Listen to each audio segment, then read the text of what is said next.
Baik amnesti untuk terpidana Hasto Kristianto dan abolisi untuk Tom Lembong oleh Presiden Prabowo mengejutkan publik. Pasalnya keduanya terlibat dalam tindak pidana korupsi. Bagaimana sebenarnya aturan untuk pemberian ampunan baik amnesti maupun abolisi? Kita akan bahas dengan sejumlah narasumber yang sudah hadir melalui sambungan daring, saudara. Di antara Direktur Parameter Politik Indonesia Adi Prayitno, kemudian Guru Besar Ilmu Hukum Universitas Al-Azhar Indonesia Profesor Suparji Ahmad, dan peneliti Pusat Kajian Anti Korupsi Pukat UGM Zainur Rohman. Selamat pagi, Bapak-bapak. Ya, Pak. Selamat pagi. Pagi-pagi. Baik, pertama saya ke Prof. Suparji dulu. Kita harus clearkan dulu nih terkait dengan abolisi dan juga amnesti. Ini kan kedua tokoh ini diberikan pengampunan yang berbeda gitu ya. Amnesti buat Hasto, kemudian abolisi buat Tom Lembong. Sementara kalau kita perhatikan dalam tahapan hukum ini, Prof. Suparji, ini sebenarnya kan sama-sama setelah divonis gitu ya. Bahkan akan ada rencana untuk banding gitu, yang artinya memang belum kekuatan hukum tetap, belum inkrah. Anda melihatnya ini amnesti untuk Hasto sudah tepat atau belum? Kalau misalnya Tom Lembong kan abolisi, oke, proses hukum dihentikan. Tapi kalau untuk amnesti Hasto seperti apa, Prof. Suparji? Ya, saya kira kaitan dengan hak yang diberikan ya Presiden kepada dua ya, terdakwa ya, karena memang belum inkrah ya, karena belum menjalani putusan dan belum dieksekusi, masih upaya banding itu. Memang ini sesuatu yang pada satu sisi merupakan hak presiden dan kemudian digunakan pertimbangan DPR, dan ada dua hal yang dipakai. Pada satu sisi adalah abolisi dan pada sisi yang lain adalah amnesti kan gitu. Nah, abolisi diberikan kepada Tom Lembong, amnesti diberikan kepada Hasto. Dan secara teknis yuridis kan sebetulnya pada dasarnya sebenarnya adalah penghapusan pidana kan itu. Tetapi amnesti dalam konteks sebuah penghapusan, sementara abolisi adalah dalam konteks penghentian penuntutan gitu. Maka ketika menggunakan amnesti sebagai bentuk penghapusan pidana kepada Hasto, ini kan ada kemungkinan gitu ya, ada kemungkinan bahwa atau ada pertimbangan hukum karena dianggap pemenuhan unsurnya gitu ya, ada pidananya, sehingga kemudian dihapuskan pidananya, dalam arti bahwa memang dalam proses hukum terbukti gitu perbuatannya terbukti. Sementara dalam konteks abolisi ya yang diberikan kepada Tom Lembong itu karena mendengar bahwa di dalam putusan pengadilan tidak ada mens rea, pada yang bersangkutan tidak mendapatkan keuntungan apa-apa, dan kemudian publik menyuarakan itu, sehingga dengan demikian pada akhirnya dihentikanlah penuntutannya, hentikanlah proses hukumnya, karena dengan menggunakan suara masyarakat bahwa memang unsur-unsur yang dilakukan oleh Tom Lembong atau perbuatan-perbuatan yang dilakukan oleh Tom Lembong itu tidak memenuhi unsur pidana, sehingga Oke, kemudian dihentikan proses hukumnya. oke. Sementara dalam konteks Hasto bahwa ada uraian-uraian pemenuhan-pemenuhan unsur tadi itu yang kemudian bisa kita tangkap mengapa kemudian ada penggunaan dua istilah yang berbeda dalam konteks dua dua orang tersebut gitu. Tetapi pada Oke. sisi yang lain ya Jadi kita harus pertimbangannya adalah hargailah gitu ya ada tidaknya keputusan pembunuhan presiden. unsur pidana di sana ya, Prof. Suparji. Tapi kalau kita lihat mekanismenya, misalnya ini kan sudah ada persetujuan dari DPR gitu ya, kemudian tinggal nunggu kepresnya. Apakah untuk kedua orang ini, terdakwa ini, baik Lembong maupun Hasto, bisa langsung pasti bebas atau memang nanti ada mekanisme lain yang kemungkinan akan membatalkan amnesti ataupun abolisi? Ya, kan nanti akan keluar keputusan presiden yang kemudian akhirnya akan membebaskan kepada keduanya kan itu. Dan apakah kemudian nanti akan ada upaya lain itu? Tentunya dalam konteks ini saya kira memang ini menjadi suatu putusan yang final, tetapi bisa saja nanti ada keputusan presiden kan, bisa saja kemudian misalnya digugat pada petun kan. Ini kan bisa satu putusan yang bisa final individual dan konkret gitu. Tetapi itu antara lain. Tetapi kalau mekanisme upaya hukum luar biasa pada konteks ini memang pada akhirnya sangat sangat bisa saja dibuka peluang kan seandainya ada novum. Tetapi kalau kita cermati ya bahwa proses hukum ini kan sekarang pada tahap banding dan kemudian keluar nanti keputusan presiden tentang amnesti dan kemudian abolisi. Maka upaya hukum apa yang bisa dilakukan dalam sebuah keputusan pejabat tata usaha negara yang final individual dan konkret, maka salah satu peluangnya bisa kemudian digugat tun misalnya saja karena tidak sesuai dengan peraturan perundang-undangan atas asas umum pemerintahan yang baik kan gitu.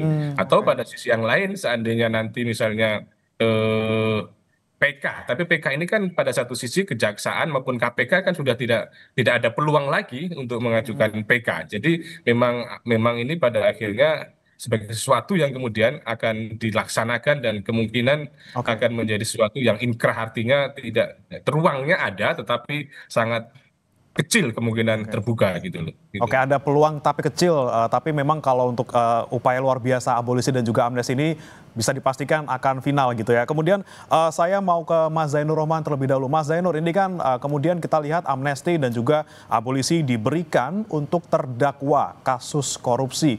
Ini menimpa politisi seperti itu. Anda melihatnya seperti apa? Apakah memang pantas diberikan kepada kedua terdakwa ini? Ya, sebenarnya ini Mas, justru yang menjadi pertanyaan publik, 1.116 orang lainnya itu siapa? Ini yang dibahas baru dua orang, baru Tom Lembong dan Hasto. Masih ada 1.000 lebih lainnya, dan itu belum disampaikan oleh Kementerian Hukum maupun oleh DPR, siapa-siapa saja mereka. Jangan-jangan juga ada daftar para terpidana atau terdakwa tindak pidana korupsi begitu.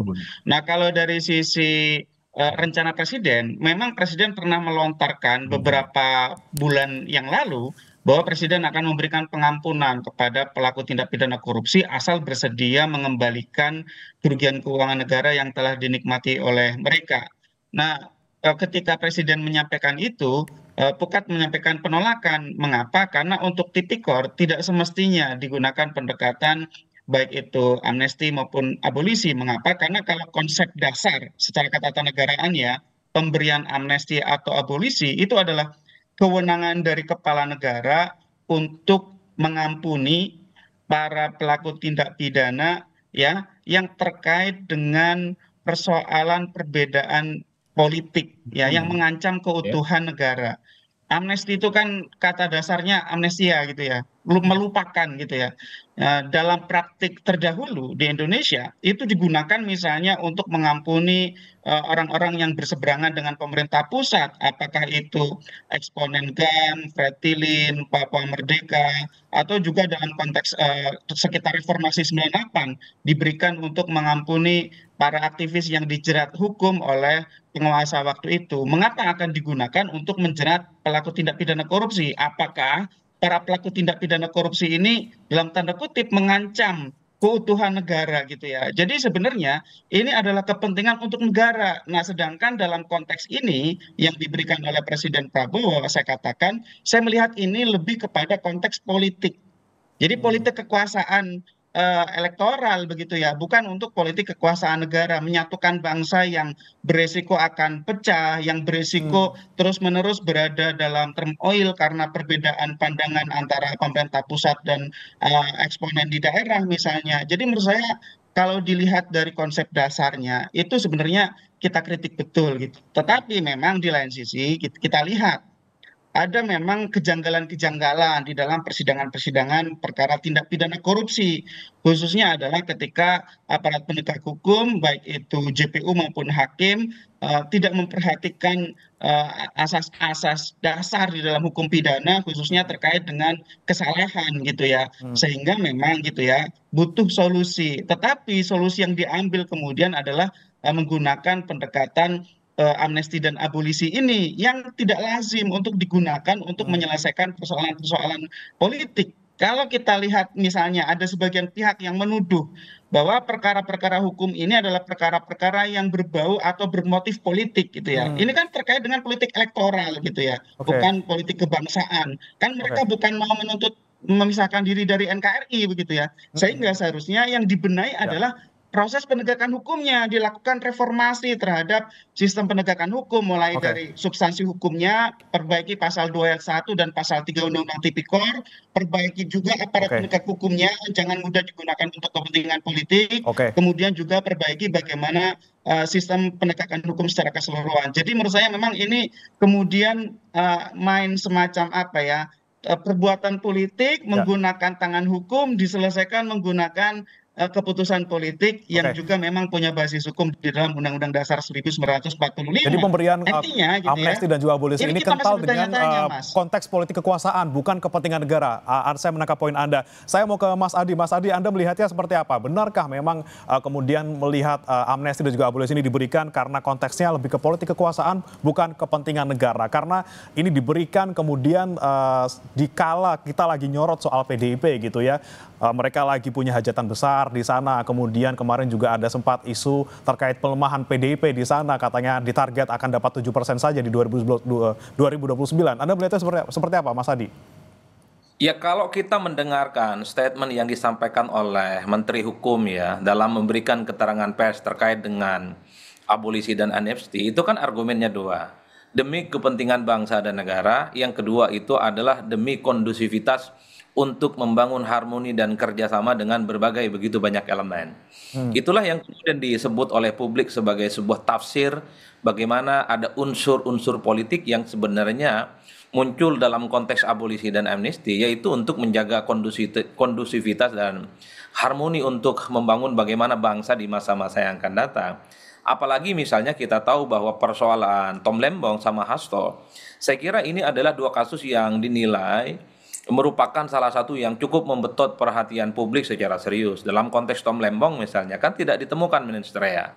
Ada indikasi-indikasi bahwa hakim yang melakukan penindakan itu, penuntutan itu dianggap tidak sesuai dengan kaidah-kaidah keadilan.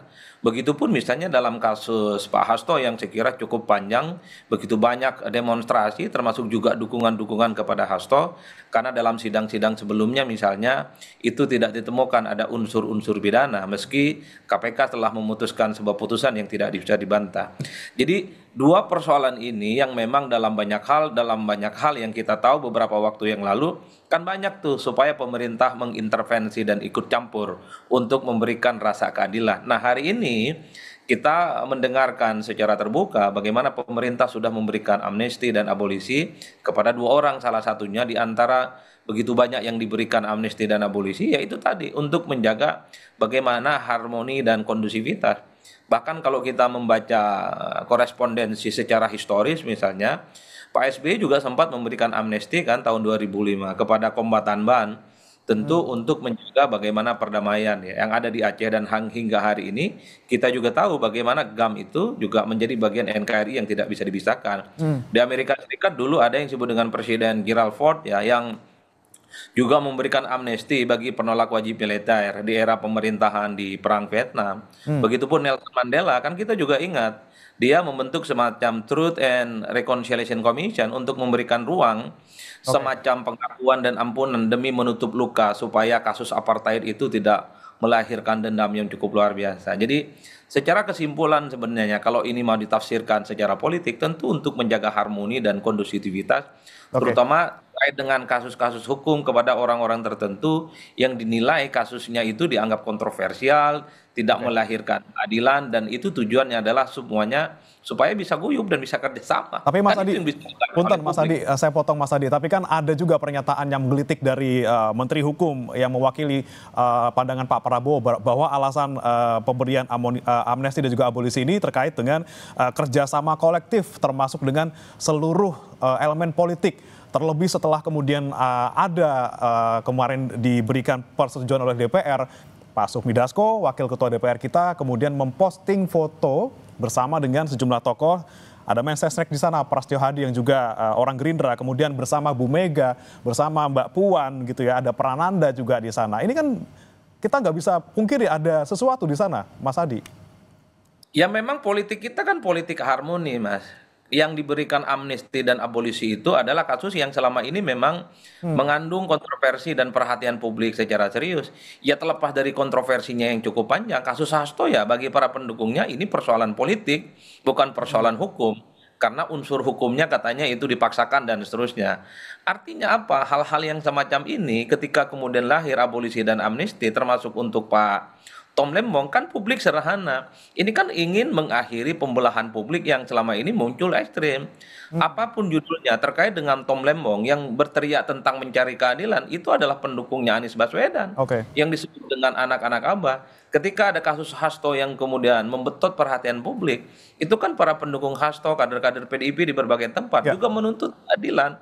Makanya ketika ini kemudian dimunculkan inisiatif dari pemerintah disetujui DPR soal amnesti dan abolisi, itu dianggap sebagai sebuah bagaimana membangun jembatan komunikasi politik, membangun harmoni dan kerjasama.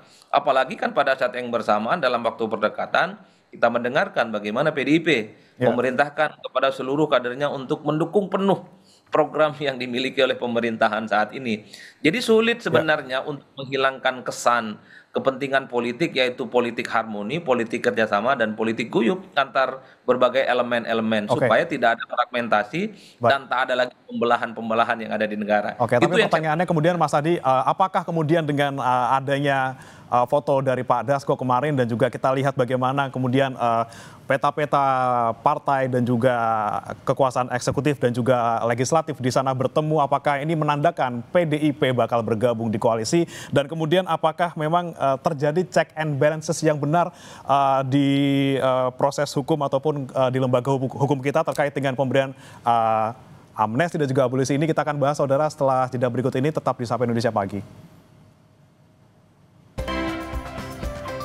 Ada kembali bersama kami di Sapa Indonesia Pagi dan saudara, kita masih membahas terkait dengan pemberian amnesti maupun abolisi kepada Tom Lembong dan juga Hasto Kristianto. Saya pertama mau ke Prof. Suparji lagi nih, Prof. Suparji. Ini kan kita tidak bisa pungkiri di sana kental sekali unsur politis seperti itu ya, dan kemudian ketika kita melihat mungkin foto dari Sufmi Dasko Ahmad di Instagram yang barusan diposting setelah adanya persetujuan itu, kemudian kita lihat di sana ketua DPR-nya PDI Perjuangan, kemudian wakil ketua DPR-nya juga dari orang Gerindra seperti itu. Anda melihat ini ketika ada pengajuan amnesti dan juga abolisi sangat gampang untuk bisa disetujui. Kemudian bagaimana fungsi check and balances yang seharusnya ada di sana? Ya, itulah arti sebuah kekuasaan kan gitu. Siapa yang berkuasa itulah yang kemudian bisa menentukan. Dan ini akhirnya kan menyebabkan ada pembenaran itu jadi malu belajar hukum gitu. Jadi malu mengajarkan ilmu hukum gitu. Karena sesuatu yang bersifat teoritis pada akhirnya tidak sama dengan apa yang di prakteknya gitu. Dan ini kan menjadi sesuatu yang kemudian akhirnya benar-benar menjustifikasi dan mengeneralisasi hukum itu adalah produk politik gitu lah. Bahwa kalau hukum produk politik pada konteks misalnya pembentukan peraturan perundang-undangan, sampai kemudian akhirnya putusan pengadilan pun direvisi dengan satu kekuatan politik. Jadi menurut saya ini adalah sebuah catatan yang harus kemudian dipertanggungjawabkan dalam sejarah gitu. Bagaimana pada akhirnya pejabat atau kemudian penguasa ini memberikan semacam pembelajaran, semacam teknik pengelolaan negara yang kemudian betul-betul bersandar pada teori dan filsafat bernegara maupun ilmu. Nah, pada sisi yang lain kalau kita cermati bahwa memang akhirnya kan ini sebuah barter kan gitu loh. Sebuah barter politik kan gitu. Barter antara kepentingan politik dan barter antara keputusan hukum gitu. Bahwa akhirnya kan sebuah negosiasi, sebuah transaksi dukungan politik dan pembebasan terdakwa tadi itu. Jadi menurut saya ini adalah sebuah mekanisme yang sebetulnya tidak sesuai dengan fitrah dari abolisi dan amnesti itu, yang pada dasarnya demi kepentingan umum yang lebih besar kan gitu. Mungkin saja ini bisa dijustifikasi memang bangsa dan negara butuh kerjasama, butuh kolaborasi, butuh koalisi besar. Akhirnya jangan sampai ada oposisi, semuanya akhirnya dirangkul, dan syaratnya merangkul adalah adanya pembebasan tadi itu. Tadi itulah yang menurut saya perlu ada sebuah pertanggungjawaban yang secara ilmiah, secara yuridis dari pembuat kebijakan ini, sehingga kita ini yang mengajarkan di dunia kampus ada landasan yang bisa dipertanggungjawabkan secara objektif dan rasional gitu. Oke. menarik tadi transaksi politik, hukum ditukar dengan politik. Anda melihatnya Mas Adi Praitno, ketika kemudian ada amnesti dan juga abolisi yang kita lihat kemarin sangat kental dalam tanda kutip transaksi politiknya, benarkah nanti bakal PDIP bergabung bersama koalisi Pak Prabowo? Kalau mau jujur sebenarnya saya tidak terlampau yakin PDIP secara formal bergabung dengan pemerintahan Prabowo Subianto dan Gibran Rakabuming Raka. Pertama tentu tidak ada alasan urgensi untuk menjadikan PDIP sebagai bagian dari koalisi pemerintah. Mengingat hampir 90% partai-partai koalisi pendukung Prabowo Gibran itu kan solid dan tidak ada gejolak apapun. Posisi PDIP menjadi penting kalau sudah mulai muncul oposisi dari dalam. Partai-partai pendukung pemerintah suka protes, suka jadi oposisi, dan resisten dengan berbagai begitu banyak kebijakan-kebijakan yang muncul. Maka disitulah sepertinya relevansi PDIP untuk dirangkul supaya untuk menambah kekuatan politik.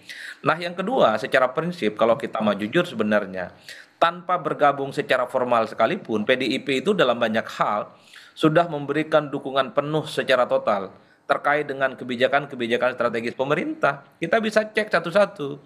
Ketika ada kenaikan PPN 12% beberapa waktu yang lalu, itu kan didukung secara penuh. Tak satu pun kader dan elit-elit PDIP itu protes. Ketika misalnya ada revisi Undang-Undang TNI, yang paling depan wajah yang kemudian mempelopori revisi undang-undang ini adalah kawan-kawan PDIP. Begitupun program-program lain, soal program makan bergizi gratis, sekolah rakyat, kemudian penurunan tarif dan seterusnya, PDIP mendukung secara penuh. Oleh karena itu bagi saya secara prinsip sebenarnya dalam praktiknya PDIP dalam banyak hal tidak terlampau memberikan apa yang disebut dengan check and balances. Karena dalam praktiknya PDIP itu sudah menjadi bagian dari pemerintah. Wajar kalau kemudian banyak pihak yang mengatakan PDIP saja ini luarnya doang yang kelihatan merah, dalamannya itu sudah wajah pemerintah. Inilah yang saya kira bagi saya tanpa harus ada abolisi ataupun amnesti yang muncul sehari dua hari ini, secara praktik misalnya kita bisa melihat bagaimana memang PDIP ada kecenderungan untuk siap bekerja sama dengan pemerintahan Pak Prabowo dan Gibran di masa-masa yang akan datang.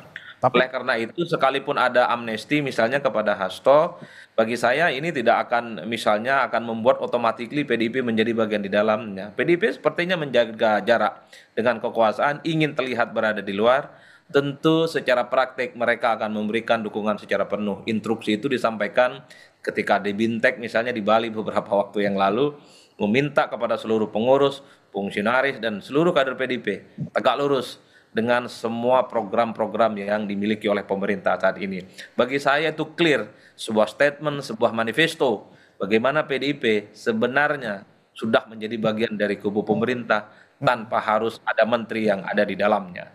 Oke, transaksi politik dalam tanda kutip ini memang kalau di sisinya Pak Prabowo tidak terlalu butuh gitu ya kalau kata Anda, karena memang sudah dapat dukungan yang luar biasa 90% lebih gitu ya. Kemudian tapi dari sisi lain gitu Mas Adi, kalau Anda melihatnya dari PDIP-nya sendiri kan memang sebenarnya lagi butuh nih dalam tanda kutip.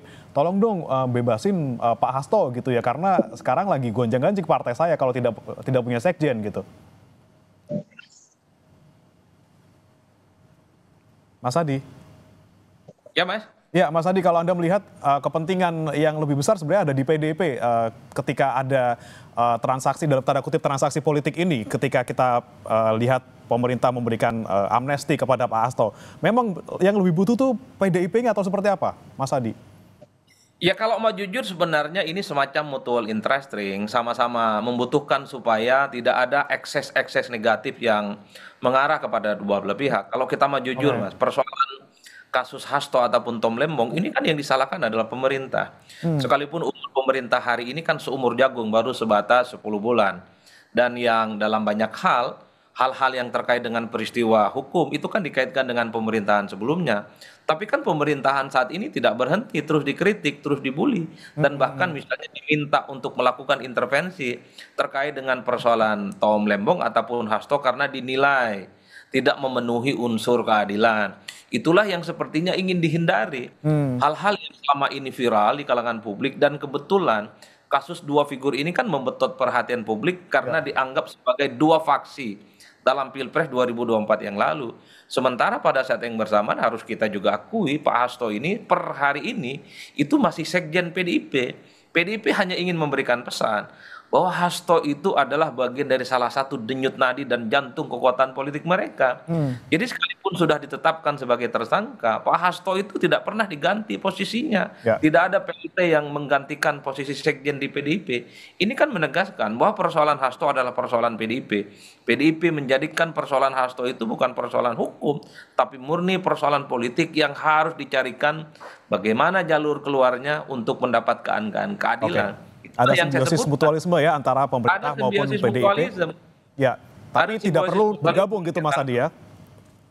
Ya tidak harus perlu bergabung. Sepertinya PDIP masih jaim untuk menjadi bagian dari pemerintah ya secara formal. Ya. Tapi secara prinsip, secara praktik, saya hakul yakin kalau kita melihat rekam jejak selama 10 bulan, PDIP sudah memberikan dukungan secara penuh terkait dengan program-program strategis pemerintah dan itu yang terjadi. Oke, baik. Saya ke Mas Zainur lagi. Mas Zainur, ini kan lagi-lagi kita menyoroti adalah upaya hukum luar biasa, tindakan hukum luar biasa diberikan untuk 2 terdakwa kasus luar biasa yang mana korupsi gitu ya. Dan lagi-lagi unsur politik di sini kental adanya, kita lihat bersama-sama jelas di depan mata gitu ya. Kemudian ke depannya gimana nih Mas Zainur? Kalau misalnya Pak Prabowo bilang punya janji untuk memberantas korupsi, tapi dengan kemudian memberikan amnesti dan juga abolisi kepada 2 terdakwa korupsi, ke depannya seperti apa? Ya, yang pertama kan dari prinsip equality before the law ya, bahwa ada persamaan di hadapan hukum sebagaimana Undang-Undang Dasar 1945. Dengan pemberian amnesti dan abolisi kepada 1.000 orang lebih itu kan artinya dikesampingkan. Nah, dikesampingkan prinsip persamaan di depan hukum. Bagaimana dengan perasaan para terdakwa dan terpidana lainnya? Apakah itu terdakwa dan terpidana tipikor atau tindak pidana yang lain? Apalagi ada sekian banyak misalnya aktivis di bidang agraria yang terjerat kasus hukum, aktivis lingkungan, orang-orang yang mempertahankan ruang hidupnya, masyarakat hukum adat, itu kan banyak sekali yang berkonflik ya, berkonflik dengan perusahaan, berkonflik dengan pemerintah, bahkan ada yang berkonflik dengan militer misalnya gitu ya, terkait dengan perebutan lahan misalnya. Bagaimana perasaan mereka ketika kemudian ada orang-orang memiliki kasus politik kemudian diberikan amnesti dan abolisi.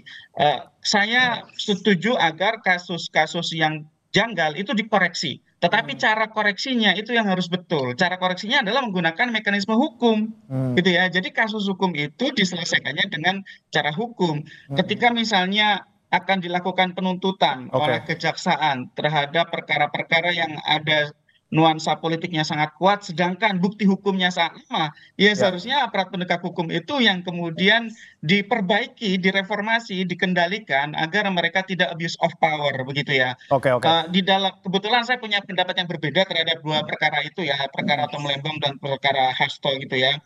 Kalau perkara Tom Lembong saya berpendapat memang mens reanya tidak terpenuhi. Tapi kalau dari awal, mohon maaf saya berbeda dengan banyak orang, untuk kasus Hasto itu, untuk kasus penyuapannya memang ada di sana ya, memenuhi ya. ada kasusnya begitu ya. Dari tahun 2020 kita sudah berteriak agar itu diproses hukum gitu ya. Oke, jadi Nah, sebenarnya bagaimana dengan kemudian ketika ada kejanggalan publik, tidak harus dengan lagi-lagi upaya hukum luar biasa yang dilakukan, tapi lagi-lagi harusnya mekanisme hukum yang di sana yang berjalan gitu Mas Zainur ya.